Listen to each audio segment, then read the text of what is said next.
Please subscribe Khabar Plus 18 for latest news and updates. मैं संसद में नहीं था उस समय। कांग्रेस पार्टी के अध्यक्ष सोनिया गांधी जी थी और अटल बिहारी वाजपेयी जी प्रधानमंत्री थे। 2004 के लोकसभा चुनाव आने वाले थे। 2003 में मुझे महीना याद नहीं, लेकिन सोनिया गांधी जी ने देश भर के 15-20 नौजवान लोगों को एआईसीसी में बुलाया, मुझे भी आमंत्रण दिया। मैं वहां गया और उड़ीसा, बंगाल, कलकत्ता, हर जगह से, पंजाब, राजस्थान के लोग आए थे और सोनिया जी ने अकेले वहां मुलाकात करी एज कांग्रेस प्रेसिडेंट। और उन्होंने कहा कि अगले साल लोकसभा का चुनाव है, हमारी पार्टी में कार्य समिति भी है, प्रभारी भी हैं, बड़े बड़े पदों के लोग हैं, लेकिन 2004 में जब कांग्रेस पार्टी चुनाव लड़ने जाएगी तो मैं चाहती हूं कि आप सब मिलकर अपने अपने राज्यों में जाओ और सुनो और समझो कि इस देश का नौजवान हमसे क्या उम्मीद रखता है, ताकि उन बातों को मैं कांग्रेस पार्टी के मैनिफेस्टो में डाल सकूं। हम सबको इतना आश्चर्य हुआ कि इतनी बड़ी नेता, कांग्रेस के अध्यक्ष, उस टाइम में 23-24 साल का होगा मेरे ख्याल, ऐसे हम लोगों को बुलाया और बड़ा अनौपचारिक बात कर कर कहा कि आप जो कैंपसेस में, कॉलेजेस में, यूनिवर्सिटीज में जो यंग प्रोफेशनल्स हैं, उनकी बात को सुनो, गांव में, ढाणी में, शहरों में जाकर, और उनकी बातों को सुनकर हमको बताओ ताकि हम उसको अपने मैनिफेस्टो पर डाल सकें। नौजवान लोगों को राजनीति के अग्रिम पंक्ति में हमेशा कांग्रेस पार्टी ने जगह दी है और पिछले 8-10 सालों में जितने हमारे साथी यहाँ बैठे हैं, जिनको आज बहुत कुछ चुनाव लड़ने का मौका मिला, एमएलए एमपी बनने का मौका मिला, मैं समझता हूं ये कभी संभव नहीं होता अगर राहुल गांधी जी का हम सबका आशीर्वाद नहीं होता। अगर राहुल गांधी जी हमको नहीं बोलते कि युवाओं को मौका दें, हम सबको जब नौजवान उम्र में सांसद, मंत्री, अध्यक्ष बनने का मौका मिला और अपने कार्यकाल में हम और नौजवानों को मौका नहीं दें तो वो गलत बात है।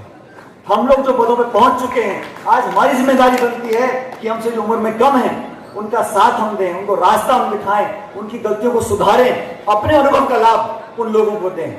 ये जिम्मेदारी हम सब मंच पर बैठे हैं और ये हमारी जो टीम है। आज जूली जी का भाषण सुन रहा था मैं, सदन के अंदर जब नेता प्रतिपक्ष पहली बार बने तो बहुत से लोग सोचते थे टीकाराम जी कि पता नहीं जूली जी का भाषण कैसा होगा, कैसा नहीं होगा, लेकिन मैं सदन में बैठा था और मैं आपको आज सब लोगों के सामने बताना चाहता हूं, नेता प्रतिपक्ष बनने के बाद आपने जो करारा भाषण दिया, जो आपने जो वहां भाषण दिया था, जितने भाजपा के साथी बैठे थे वो अपना सर हिला के 5 साल के लिए मारे गए और अभी भी आप हर बात पर उठकर अपनी बात को रखते हो। मुझे खुशी है कि गरीब परिवार के, दलित परिप्रेक्ष्य का आज नौजवान, मेरे उम्र को कम ही आप मेरे से एक साथ मेरे उम्र के हैं, लेकिन हम डोटासरा जी, टीकाराम जी और हमने इकट्ठा काम किया। जिले के अध्यक्ष थे, मैं प्रदेश में अध्यक्ष काम कर रहा था, आज मैं दिल्ली का महासचिव हूँ, ये प्रदेश अध्यक्ष और नेता प्रतिपक्ष हैं। समय का चक्र रुकता नहीं है साथियों, इसलिए यहाँ जितने आप बैठे हो, आप भी कभी ना कभी इन पदों पर बैठोगे,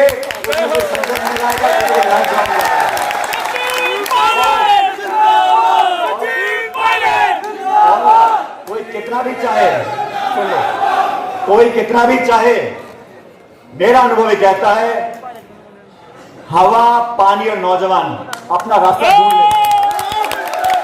आपको सिर्फ, लेकिन हाँ, आपकी नीयत में, आपकी काबिलियत में, आपकी मेहनत में अगर कहीं खोट आएगी तो वो छिपती भी नहीं। तो कृपया करके संकल्प लो, मेहनत करो। समय लग सकता है, लेकिन मैं बता रहा हूं आप लोगों को, अगर आप मेहनत करते रहोगे आपका समय जरूर आएगा।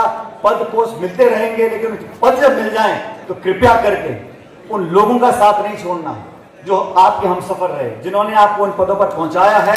उन लोगों को साथ रखना पड़ेगा, तो आपके कार्यकर्ता रहे, साथी रहे। कभी कभी पदों में बैठ जाते हैं, समय कम मिलता है, सोच बदल जाती है और बड़े लोग मिल जाते हैं, तो जो पीछे छूट जाते हैं उनकी फिर बद्दुआ लगती है। इसलिए सब लोगों को साथ लेकर चलना चाहिए। दोस्तों,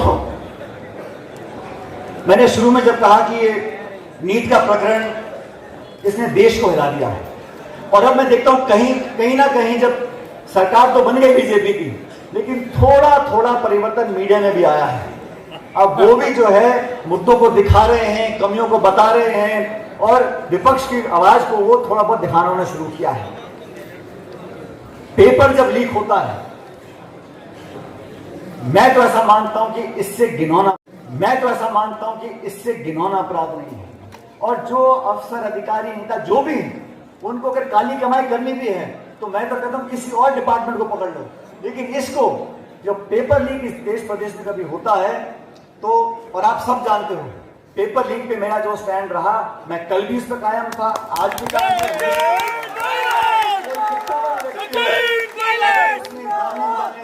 हजारों बच्चों के भविष्य से खिलवाड़ किया है, तो किसी ने सही कहा कि हर गलती सजा मांगती है, आपको सजा मिलनी चाहिए। और नौजवान के भविष्य से खिलवाड़ करने का अधिकार किसी को नहीं है। आप कितने बड़े नेता हो, कितने बड़े अधिकारी हो, कितने पूंजीपति हो, आप नौजवान के भविष्य से खिलवाड़ नहीं कर सकते, क्योंकि हमारा आने वाला भविष्य देश का आप सबके कंधों पर है, नौजवानों के कंधों पर है। मैं इस मौके पर धन्यवाद देना चाहता हूं सभी लोगों का। आपने हमको भी आमंत्रित किया, और जो पुरानी टीम थी NSUI की, मेरे ख्याल पिछले 5, 7, 8 अध्यक्ष थे, वो सब यहाँ पर आए हैं। हमारे नेता प्रतिपक्ष हैं, अध्यक्ष जी हैं, दिल्ली से अखिल भारतीय कांग्रेस तरफ से मैं आया हूँ, वरुण चौधरी जी आए। आज हम सब जो आपके बीच बैठे हैं, और जो गोविंद डोटासरा जी ने कहा 4 साल और 4 महीने के बाद कांग्रेस की सरकार राजस्थान में बनने जा रही है, तो सबको साथ देना पड़ेगा। ये सरकार बहुत लंबी चलेगी नहीं। दोनों साथी ने बताया सदन के अंदर किसी को पता ही नहीं है कि कौन काम कर रहा है, क्या हो रहा है, क्या नियम कानून बन रहे हैं। और सदन के अंदर, सदन के बाहर हमारी सोच को, हमारी विचारधारा को आगे बढ़ाने का काम आप लोगों को करना है। विनोद जाखड़ जी, आप और आपकी टीम पूरी ताकत से काम करें। जिन मुद्दों को आपने बताया, छात्र संघ के चुनाव राजस्थान में होने चाहिए, होने चाहिए, होने चाहिए। और ये पहले नहीं हुए, वो बात पुरानी हो गई।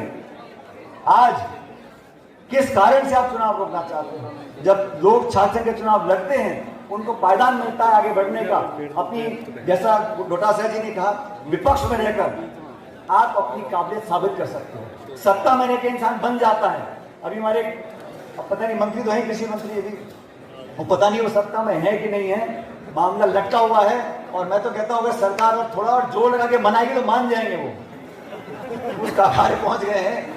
लेकिन सरकार का जो काम है पिछले 8-9 महीने का, लोग उससे खुश नहीं हैं। मैं आप सब नौजवानों से आह्वान करना चाहता हूं, कृपया करके एकजुटता दिखाएं, सबको साथ लेकर चलें। और आज आपने जो एक बेहतरीन उदाहरण पूरे देश प्रदेश में दिया है, विनोद जी के इस कार्यक्रम में आकर आपने एक नया स्थापना करी है। और जैसा जूली जी बोल रहे थे, मैंने भी यहाँ बहुत कार्यक्रम करे हैं, मैंने भी हॉल को कई बार भरा है, लेकिन आज जिस जोश से भरा है, जिस भावना से भरा है, सब्सक्राइब करें खबर प्लस 18 को और प्रेस करें इस बेल को।